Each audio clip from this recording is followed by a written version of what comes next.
all put your hands together for our newest Spotlight family member. Yeah. Miguel Wilson is in the building. Give it up. Yes, Hello. indeed. Man, we're excited to have you. Thank you. I'm excited to be here. Man, it's my guy right here. So, man, you are doing so when we cruising through the harbor, we see the big old storefront up there. How does it feel to see a name on the buildings and see people say Miguel Wilson when they associate themselves with great quality suits? How does that feel to be that staple? Well, it feels extra good, particularly when you come from a place where your name was mud at one time. Tell us about it. Yeah, let's go back a little bit. Let's talk about that. Let's take it from the bottom real quick. Right. In the quickest form you can say. What do you mean when you say your name was mud at one time? People wasn't accepting your brand? Well, no, I filed bankruptcy back in 2011. Mm-hmm. Okay. Had to shut my businesses down and left a little trail of, bad business deals and so forth behind me. It just had to reboot and start all over. So, at a point when, I didn't want to answer my phone to now where I'm here and people are saying nice things about me versus Miguel Wilson, that MF. Wow. So let me ask you something, because all of us hit a point sometime where we might be railroaded or rerouted or whatever you want to say. Right. How did you get the energy to go forward when people are naysaying and talking negative about your brand? How? Because you have to have a certain amount of energy to still go forward. What gave you that? I honestly think that most people who reach a certain level of success had to go through some fire. Yep. Okay, you had to go through something to get to a place where, you can appreciate it. And I think it keeps you humble, too, when you do make it, because you know what the bottom looks like.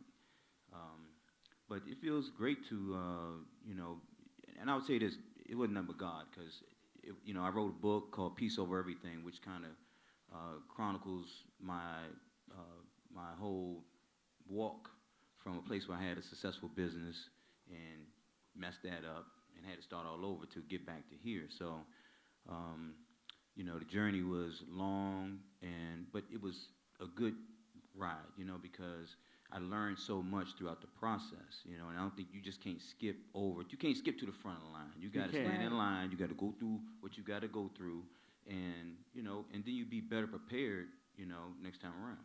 Go ahead. I'm sorry. I have a quick question about something you just said about your business. You had to shut it down. Was your business suits? Yeah, I had I had a suit business. I've been in the suit business 30 years now. Okay, that's what I wanted to know. But I started a hotel type business, kind of like what you would call like an Airbnb type business today. But I did it before Airbnb. And when the real estate crash happened, and then I started taking money from our clothing business to try to keep that business going, and I messed both of them up. Right. And I lost everything. So you hit rock bottom. At 44 years old, I had to start completely over. Wow. Yeah. So, with that being said, that's inspiring to me for some of the young and older people that's out there and they're facing hardships now. A lot of times people hit that space unexpectedly and they give up and they quit. You didn't quit, right? Well, I credit just God's good grace, man. I've always held on. You know what? Deep down inside, I always felt there's no way in the world that God had brought me that far just for me to end as a failure. I knew that. That's the one thing I had to say, God, it's got to be something meant out of this whole process. Now, I'm not saying, it was still some tough days, tough moments, tough nights, all that. Right. But slowly, it was a slow, gradual growth. Slowly, gradually pulling myself back up out the mud, or as they say. That's right. And just, gradually, and then it takes favor, So, I was telling a friend earlier today about my first store that I got as a part of my rebound. It was at Phipps Plaza in Atlanta, which is the most luxurious mall in Atlanta. I had no money and bad credit. And just stepping out on faith, I inquired about a space in the mall. And they called me one day and said, we got a space, want to talk to you about it. And I went in there expecting something bad to, come out, especially when they, get my credit or whatever. They said, sir, sign right here. Here are the keys. Didn't check my credit. Didn't go, no background check, nothing. And I knew that was God. Look at God. And so this, y'all give it up for that though. Yeah. You can't skate past See, that. it's So this stories is what, like that that so make this is me what tear Spotlight up. Over the City is about. Mm. This is why this is important to me. Mm. I want people to understand that it's not what you tangibly have in your hand that can make you successful. It's the faith. What do I say I have in my pocket? Yep, I he have got a faith. He just moved American forward. Express card. And what I do is exercise my faith. People think I'm super rich, and I am because of what I'm connected to. Amen. So what you just said was what you connected to Right. was gave you the faith to go forward. So what could you tell yourself then that you know now? Like what would the you now that has experienced the failure, came back, not even a failure, just a what I call a reroute. What would you tell your old self now that you have experienced that to help you? Great What- question. What would be the one thing you would tell yourself? The back young then? Miguel. The young Miguel. That a good friend of mine used to always say to me, he owns a moving company in Atlanta called Atlanta Peach Movers, and his name's Orlando. We would go out to lunch and stuff, and he would say, 90% of the problems we have in life are the problems we create ourselves. And so what I would tell a younger Miguel, or even people that I meet, you read my book, I talk about a lot about that, is don't be your own problem. And part of the problem is sometimes we look at things short term. We want immediate gratification. So we take the shortcut to get, if you're going through something, you want to end the pain, so you will take the shortcut to get it, meaning it might be, for instance, a bad loan. It may be, decisions you make today. And sometimes those decisions, and that's why I wrote the book, the title of my book is Peace Over Everything. That means make decisions today that won't cause a problem for you tomorrow. A lot of times we make decisions now that require us to keep looking over our shoulder to make sure nobody coming, or just things that can run you down in life. You can't escape certain things, certain decisions, and it's all about your decision making. So just making better decisions and not become your own worst enemy in life. I agree with that wholeheartedly. that. So that's great advice. So I congratulate you on all the success, the hard work. I don't think people know how hard it is to be a business owner and then to be a black business owner. I don't think they know, because sometimes we don't get the support that we need from our own people. A lot of times we don't, but we still have to keep going. And that's one of the reasons why I started the Atlanta Fashion and Polo Classic, was because I wanted to create a luxury event with all black businesses. We're not used to seeing each other do something on that level. And I would say, a lot of times we're comfortable giving each other $5 T-shirt money, but we'll give the $300 T-shirt money to Gucci, Versace. So I want to create an environment, and I only serve black-owned spirits. We so used to giving. That spirit business is so big. Yes, it it really is. It's so is. big, and the thing is, we just give it to them. I believe that if we don't change the narrative to where we start supporting each other, start spending 20% of our income on each other. On each other. If we don't do that, all we're doing is investing in these other people's dreams, these other people's brands, and we're preparing our kids to work for their kids. So That's it. that's not good for me. I want my kids to have something and be owners and be able to run business and so forth too. Praise God for So that. Yeah, so you're So- talking Black Wall Street, so that's Right. my language. Black Wall Street is something very important to me, and so I'll be bringing that narrative back. I'm the CEO of Black Wall Street DMV, so I'll be bringing that narrative, because that's the narrative. Right. The narrative is we have to learn that the power in the dollar, we have it. We spend a lot more money than all other races combined, is why they started promoting to you. You remember when hip-hop wasn't acceptable in a promotion of any company? It was all rock and roll and all this other stuff, and now it's nothing but hip-hop because it's all about you. We spend the most money, so they have to advertise to you. So we have to flip it and learn how to keep it in our community, because our dollar goes out of the community the fastest. And if it goes out the slowest, we become wealthy. It's okay to make another black man wealthy. It's not going to hurt you to see another black man wealthy. We That's don't right. mind making others wealthy. So this is the narrative that I like to hear you spin, because you understand the importance of not just having a black-owned business, but just being a community and being in that community, sewing back into Right. it. Well, think about this. They've already ended affirmative action. Yep. Okay. They're doing things, and understand this.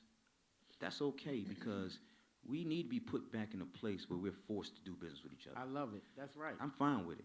Okay, That's true. because we Me can too. provide ourselves our own reparations. We can provide ourselves our own affirmative action. We in our community, we were to do even 20% of our pay. I told my wife and I did a video for the 4th of July, and we had some black spirits, and we suggested to everyone, listen, it's all right to have your Hennessy or all the other stuff, okay, but at least try some other black brands. Yes. And that's why at my event, I only serve black spirits, black wines, black whiskeys, black-owned vodkas, champagnes. We need to spend dollars with each other. I go to the liquor store, package store, whatever, and I request black brands because they won't carry them. Mm-hmm. They don't carry my brand. They may carry Uncle Nearest, which is the leader of the pack, but you have to request. We have to always go an extra step to do business with each other, but we have to suffer through that challenge and do that. We have to suffer through that challenge and do that in order to make the difference, because if we don't do it, it won't happen. Right. And so we do have to big up the people that we know about, like the T. Capris and the Alice Tavakas Right. and the Roger Gore, all of that. We have Yes. to. There's a lot of black-owned brands right Whiskey here. Right. That's Whiskey right. Right. My homeboy Ray. Yep. All of these people. What's the girl? What's my girl? With the T. Capri, of course. Tequila, yeah. Tequila. But my girl Fuji Raka. Oh, All of these people yeah, are just Fuji local. Vodka. So we starting right here, right now. We have these people locally Mm-hmm. doing big time name brand vodkas and other alcohol brands. So we have to go and support them, though. We Right. can't just exclude them and say, oh, yeah, they got a brand. Go buy it, right? Go buy it. They in the stores here. Most of them are in the stores locally here. Yeah. You know, I do an event here in Washington called the Black Tie Experience. Mhm. We did our 3rd year back in May, and we only serve black-owned spirits, mostly local black-owned spirits here at that event as well. That's great. I love that. Yeah. So we do have to get ready to wrap up, Miguel, but I want you to have an opportunity to, one, talk about how people can support your book. Okay. I want you to talk about your event that's coming up in October and anything else that you want It's a brand. viewers and listeners to know about what's happening with Miguel Wilson and your suit collection, your stores. I want you to take your opportunity now Thank you. to So blow plug it yourself all. up. Plug it. So basically, I have 4 stores. We're in D.C., National Harbor here, Atlanta, Coral Gables in Miami, and New York, in Garment District. Man, give it up for that, though. Y'all don't let y'all put your hands together. Yeah. Put Thank your you. hands together. Thank you. Don't So- y'all love so, it? Yeah. Always know that. Be proud of your own. Right. Right? Don't just support others. Be proud when Right. this black man doing some amazing things. It's okay to support that. Yeah. Hey, we got to put our hands together for that. Right, and the Atlanta Fashion Polo Classics coming up in 2 weeks, October the 8th. It's actually a weekend now, 6th through the 8th, but it's an amazing luxury event. We have, like I said, black chefs, black spirits. We even have black polo players playing in the match. Man, I love We it. have helicopter service that flies people to the party they want to go, and that's black owned. We have Bentley as our sponsor, and it's one of the only black managed Bentley dealerships in the world. Yeah. So this is a black experience y'all like hear no that? other. Black Bentley Yes. dealerships, helicopters Yes. dropping you all black experience. You better know we growing. Right. Come on, man. So you can We follow growing. me. We doing our thing. Right, you can follow me on Instagram, Miguel Wilson Collection, and I'll come out of stores. Make sure you Yes, support. Give it up, y'all, give it up, make give it sure up. you Miguel support. Wilson in the building. Make sure you support. Where can we all get a copy of your book? Yes. Amazon. Amazon. What's the name of it What's again? the name of it? Peace over everything. Peace over everything. everything. Miguel Make sure you Wilson, get your you all. copy. Amazon, go on there right now. Get you a copy of that book. Make sure you support. We got to support, man. One thing I want to say, make sure you support your black authors, your black artists, your black everything, because, man, black is beautiful, and we got to get back in the race, man, and without us, who we got? Hey, we got to make sure we do that. So make Yes, sure we y'all do. give it up. Give it up for my man, Miguel Miguel Wilson. Wilson and his pretty wife, Chancey, fancy over there, looking all pretty. Yes, indeed. All right, y'all, we will be right back with our next guest, the CEO and founder of Black Golfers Weekend, Amy Williams, is Y'all in the ready? building, y'all. Y'all ready? Y'all ready? All right, put your hands together. We'll be right back. Right back. That was good. Look. That's just how we roll. You know what it is, how